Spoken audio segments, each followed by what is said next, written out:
শুভ সকাল বন্ধুরা, আমার চ্যানেলে তোমাদের সবাইকে স্বাগত। আর কেমন আছো সবাই? আশা করছি সবাই খুব ভালো আছো। বন্ধুরা, এটা বছরের শেষ দিনের ভিডিও, মানে 1 জানুয়ারি পড়ার আগের দিন ভিডিও, 31শে ডিসেম্বরের দিন। তো এই দিন সকালবেলায় ঘুম থেকে উঠে দেখছি যে আমার বাবা কত সবজি নিয়ে এসছে। আর আমি তো আছি এখন আমার বাপের বাড়িতে, আর প্রচুর সবজি নিয়ে এসছে। যেহেতু শীতকাল, শীতের সময় অনেক সবজি, আর বেশ সবজিগুলো কিন্তু এখন ভালো সস্তা, বিশেষ করে ফুলকপি। এবছর কিন্তু বন্ধুরা ফুলকপিটা দারুণ সস্তা। তো বেশ 4-5টা মতো ফুলকপি নিয়ে এসছে, এছাড়া ওলকপি, বেগুন, আরও নানান রকমের সবজি নিয়ে এসছে। তো সবজিগুলো আমি দেখলাম, তোমাদেরকেও দেখিয়ে দিলাম। তারপরে এই যে এখন একটু সকালবেলায় টিফিন খেয়ে নেব। তার আগের দিন রাত্রের বেলা রুটি আর ঘুগনি হয়েছিল, তো সেই রুটি ঘুগনি আছে, আর তার সাথে রুটি আর মিষ্টিও আছে। তো সেগুলো আমি সব খেয়ে নিলাম। তো বন্ধুরা, খাওয়া দাওয়া তো কমপ্লিট, এখন রান্নাবান্না করব, সেই জন্য এখন সবজি কোটার জন্য চলে এসেছি। তো বন্ধুরা, এটা তোমরা কি দেখতে পাচ্ছ?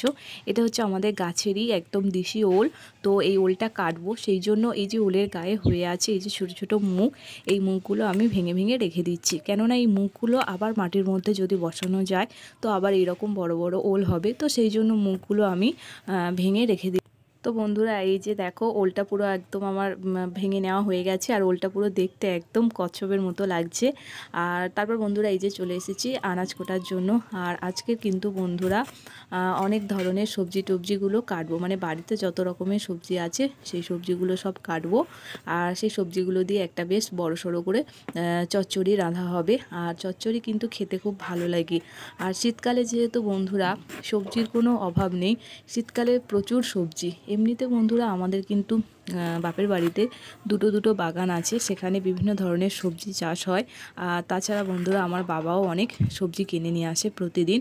তো বাবা বলছে যে এখন সবজি একটু সস্তা, তো সবজি সব কিনে এনে দিচ্ছি, তোরা এখন বেশি করে সবজি খেয়ে নে। আর বিশেষ করে বন্ধুরা ফুলকপিটা, আগেই তো বললাম ফুলকপি কিন্তু এবছর খুব সস্তা। তবে সরস্বতী পূজার সময় ফুলকপিটা এত পরিমাণে পাওয়া যাবে কিনা জানি না, আর পাওয়া গেলেও হয়তো তখন দাম হবে।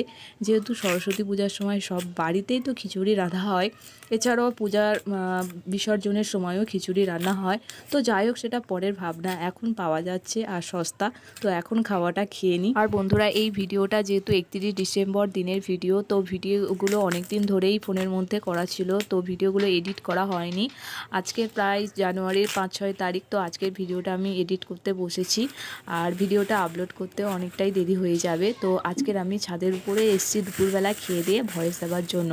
আর আমাদের একদম পাশেই আমার একটা কাকা শ্বশুরদের নতুন বাড়ি বানানো হচ্ছে, তো সেই জন্য একটু মানে প্রচুর আওয়াজ আসছে। তো যাই হোক বন্ধুরা, এখন আমি এই যে সবজিগুলো কেটে নিচ্ছি। আর বন্ধুরা, আমি যখনই তো মানে বেগুন কাটতে বসি, তো প্রথমে আমি কাটতে গিয়ে বুঝতে পারি না যে প্রথমে আমি এরকমভাবে গোল করে কেটে নেব না বেগুনটা মাঝখান থেকে মানে চ্যালা করে নেব। তো প্রথমে গোল করে কাটতে যাই, তারপরে আবার বলি যে না, মাঝখান থেকে চ্যালা করে দেখে নিই কোনো পোকা টোকা আছে কি না। মানে যতবারই আমি বেগুন কাটতে যাই না কেন, ততবার কিন্তু এরকমই ঘটে। তো বন্ধুরা, আজকে তোমরা দেখো আমি তোমাদেরকে মানে প্রত্যেকটা সবজি আমি তোমাদেরকে দেখিয়ে দেখিয়ে কাটছি যে আজকে কত রকমের সবজি কাটি।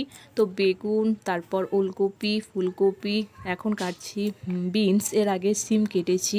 তো এখন এই যে বন্ধুরা দেখো, যেমন বিট কাটবো, প্রায় 5-6 রকমের সবজি কিন্তু আজকের কাটবো। তো বন্ধুরা, প্রথমে আমি কিন্তু সবজিগুলো কেটে নিচ্ছি, ওলটা কিন্তু লাস্টে কাটবো। কেননা ওল তো তোমরা জানো যে ওল কাটলে বডিটা অনেকটা মানে স্লিপ হয়ে যায়, তো অন্যান্য সবজিগুলো কাটতে গেলে তখন কিন্তু স্লিপ খায়, মানে একটু অসুবিধা হয়। তো সেই জন্য আমি ওলটা সবার শেষে কাটবো। আগে আমি এই যে সবজিগুলো কাটার আছে বা আলু টালুগুলো, এগুলো আমি প্রথমে কেটে নিচ্ছি। তো ভালোভাবে আমার সব সবজি কাটা হয়ে গেছে। তো ফার্স্ট আমি একটা গামলাতে করে, একটা বড় গামলাতে জল দিয়ে সবজিগুলো প্রথমেই যে একবার আমি ধুয়ে রাখছি, তো পরে আবারও ধুয়ে রাখবো।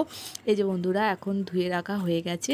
আর হ্যাঁ বন্ধুরা, এই যে এক ঝুড়ি পুঁইশাকের ভিটুলি, এই পুঁইশাকের ভিটুলি আমার ভাই মানে পেরে দিয়েছে। আমাদের এই যে রান্নাঘরের ভিতরে আমি বসে সবজি কাটছি, এই রান্নাঘরের চালের উপরে পুঁইশাকের ভিটুলি রয়েছে।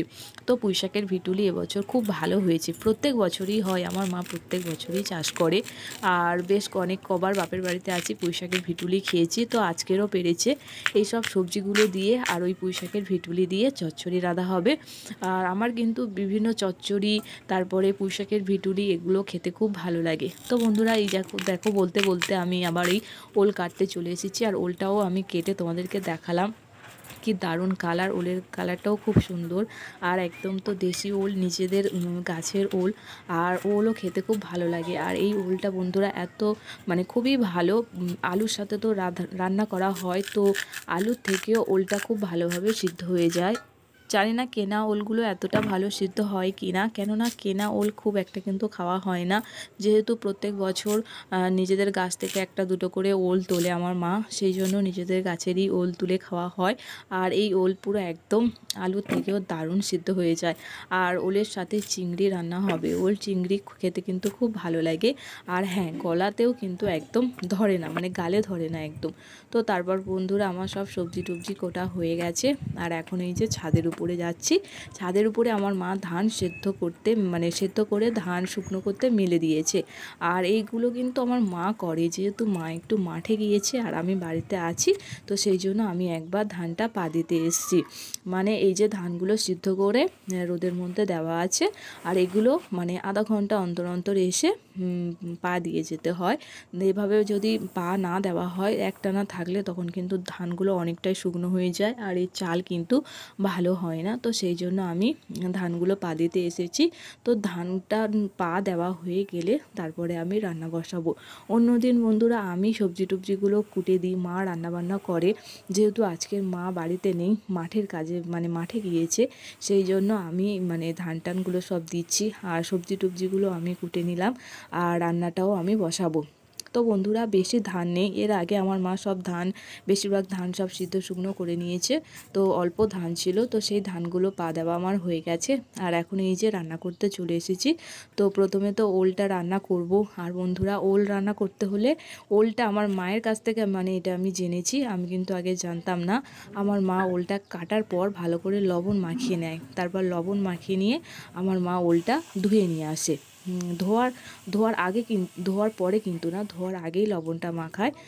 আর আর ওলের মধ্যে গরম জল দেয়, মানে ঠান্ডা জল না, গরম জল দেয়। এরকমভাবে কিন্তু ওলটা রান্না করলে তখন কিন্তু ওলটা সিদ্ধ করতে লাগে না, আর ওল সিদ্ধ করলে কিন্তু ওলের টেস্টটাও অনেকটাই চলে যায়। তো যাই হোক, আমি এর আগেও বলেছি, আর ওল চিংড়ির রেসিপিও আমি শর্ট ভিডিওতে দিয়েছি। তো চিংড়িও আমার ভাজা হয়ে গেছে, আর এখন এই যে ওলটা আমি ভালোভাবে কষিয়ে জল ঢেলে দিয়েছি। আর ওদিকে আমি এই ওল রান্না করতে করতে পুঁইশাকের ভিটুরিগুলিও ভেঙে নিয়েছি হাত দিয়ে। তো তারপর তো বন্ধুরা দুপুরবেলা রান্নাবান্না সব হয়ে গেছে, খাওয়া দাওয়া হয়ে গেছে, আর এখন সন্ধ্যাবেলা। আর আজকের আমার বর ডিউটি থেকে বাড়িতে এসছে, আর যেহেতু ডিসেম্বর মাস আর 31 আজকে, তো সেই জন্য আমার বর কেক নিয়ে এসছে, আর একেবারে দুটো কেক নিয়ে এসছে, আর বিরিয়ানি নিয়ে এসছে। আর কি কি নিয়ে এসছে তোমাদেরকে আমি দেখাচ্ছি। এই যে বন্ধুরা এই প্লাস্টিকটা খুলছি, এটা তোমরা কি বলো, মানে এটার নাম কিন্তু আমি বলবো না।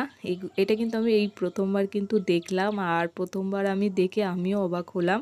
আচ্ছা ঠিক আছে, আমি এটার নাম বলছি, মানে এটা এক ধরনের আলু, কিন্তু এই আলুটার একটা নাম আছে, সেই নাম কি তোমরা যদি কেউ জেনে থাকো তাহলে অবশ্যই বলো।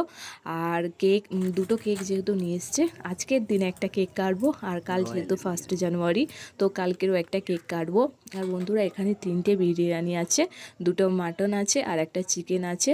আর বন্ধুরা আমি চিকেন বিরিয়ানি খাই, মানে মাটন আমি খাই না। আমি আর আমার মা মাটন বিরিয়ানি খাই না, আর আমার বাবা তো টোটালি বিরিয়ানিই খায় না। তো 3টে বিরিয়ানি আছে, আর আমার বর আর আমার দুটো ভাই, ওরা 3জন খাবে মাটন বিরিয়ানি, আর আমি আর আমার মা এই 1 প্লেট বিরিয়ানিটা দুজনে মিলে খাবো, এই চিকেন বিরিয়ানি। তো বিরিয়ানিটা তো আমি এই থালার মধ্যে ঢেলে নিলাম। তো বন্ধুরা আমি তো একদম পুরো বিরিয়ানিটা ঢালার পরে আমার মনটা একদম খারাপ হয়ে গেল। বিরিয়ানির মধ্যে কিন্তু এক পিসও আলু ছিল না, জানি না কেন এরকম হলো। আমি তো আমার বরকে বলছিলাম, এখন কি বিরিয়ানিতে কি আলু দেওয়া বন্ধ করে দিল, আলুর দাম বেশি বলে? তাহলে তো বিরিয়ানি আর কেউ খাবেই না। তো যাই হোক বন্ধুরা, আলু নেই তো কি করা যাবে, পেঁয়াজ কাঁচা লঙ্কা দিয়েই বিরিয়ানিটা খেলাম। আর এই যে বলছিলাম না 2 প্লেট মাটন বিরিয়ানি আছে, তো এখানে এই যে মাটন বিরিয়ানিটাও এই থালাতে মানে আমি ঢেলে দিলাম। আমার দুটো ভাই আর আমার বর খাবে, আর ওরা খাচ্ছে ওদিকে মাটন বিরিয়ানি, আর আমি আমার মা খাচ্ছি চিকেন বিরিয়ানি। একটা থালার মধ্যেই দুজনেই খাচ্ছি। আর বন্ধুরা বিরিয়ানিটা খাচ্ছি অনেক দিন ধরে, বিরিয়ানি কিন্তু আমরা সব সময় খাই না, মাঝে মধ্যে খাই। আর বিরিয়ানিটা কিন্তু ততটা ভালো হয়নি, কেন জানি না। আলুটা তো নেই সেই জন্য ভালো লাগছেই না, আর বিরিয়ানিটাও ততটা ভালো লাগছে না। তো যাই হোক, ওদিকে আমার ভাই খাচ্ছে, এই যে আমার বর খাচ্ছে প্যাকেটে নিয়ে। তো তারপর বন্ধুরা বিরিয়ানি খাওয়া তো হয়ে গেছে, তারপর ভাবলাম যে যেহেতু কেক দুটো কেক চলে এসছে, তো কেকটা এবার কেটে নেওয়া যাক। তো আমার মাকেই বললাম যে তুমি কেকটা খোলো, তুমি কেকটা বের করো। তো মা এই যে কেকটা বের করে থালার মধ্যে দিয়ে দিয়েছে, আর মা আমাকে বলছে যে তুই মানে কেকটা তুই কাট। তো আমি বন্ধুরা এবার কেকটা কাটবো। যেহেতু আমি আছি, আমি, আমার বাবা, আমার মা আর আমার দুটো ভাই আর আমার বর, টোটাল আমরা 6জন। তো এই কেকটা আমি 6 পিস করব। তো বন্ধুরা কেক কাটা হয়ে গেছে। আর হ্যাঁ বন্ধুরা, আমার বর এই যে এই আঙুরটাও নিয়ে এসেছিলো, তো এটা তখন দেখানো হয়নি, এই যে তোমাদেরকে এখন দেখিয়ে দিচ্ছি। আর এই আঙুরটা খেতে কিন্তু আমার খুব মানে ভালো লাগে। আর তারপর বন্ধুরা কালকে সকালবেলা এই যে এই কেকটা কেটে। তো বন্ধুরা আজকের ভিডিওটা এই পর্যন্ত। তোমরা সবাই আমার ভিডিওটা কিন্তু পুরোটাই দেখো, আর আমার চ্যানেলটা সাবস্ক্রাইব করে আমার পাশে থেকো। ধন্যবাদ।